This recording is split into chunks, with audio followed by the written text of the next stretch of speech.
যখন আমি শেখ হাসিনার চোখে চোখ রেখে কথা বলতাম, বাংলাদেশে অনেকেই সাহস করতো না। বাংলাদেশের দরবেশকে দরবেশ আলহামদুলিল্লাহ আমি বানিয়েছিলাম। এই লোটাস কামাল থেকে আরম্ভ করে বিদ্যুতের যত চুরি বাংলাদেশে আওয়ামী লীগ সরকার একটা ফেসিস ছিল, সেটা আমি আপনাদের দোয়ায় আপনাদের ভোলার পার্থ বাংলাদেশে এটা মানুষের মুখে মুখে দিয়ে দিয়েছি। আমার প্রাণ প্রিয় ভোলাবাসী, আমি আপনাদের মাঝে ফিরে এসেছি আলহামদুলিল্লাহ।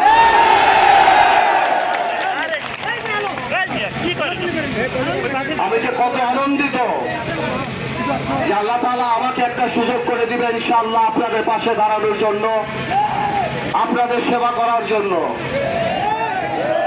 আজকে 3 ঘন্টা যাবৎ আপনারা যেভাবে আমাকে খেয়াঘাট থেকে আমার পাশে হেঁটে হেঁটে এই পর্যন্ত আসছেন, এই জন্য আমি আন্তরিকভাবে আপনাদেরকে ধন্যবাদ জানাই।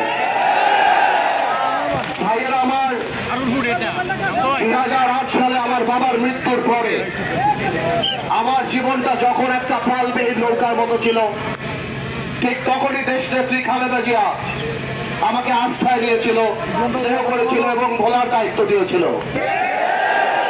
সেই সময় হাজার হাজার বিএনপি নেতা কর্মী, বাংলাদেশ জাতীয় পার্টির নেতা কর্মী এবং ভোলার মানুষের দোয়ায়, আস্থায় এবং আমার বাবার প্রতি তাদের যে ভালোবাসা ছিল, আমি সংসদে গিয়েছিলাম।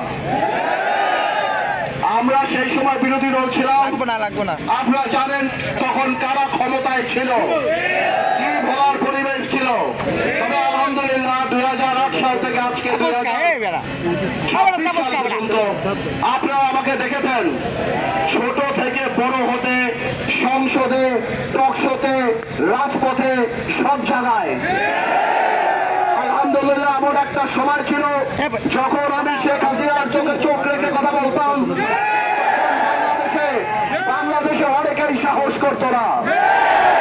বাংলাদেশের দরবেশকে দরবেশ আলহামদুলিল্লাহ আমি বানিয়েছিলাম।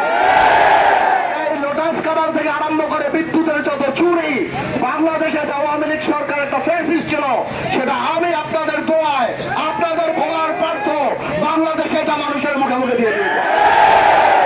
ভাইয়েরা আমার, এইবার আল্লাহ তাআলা একটা সুযোগ দিয়েছে।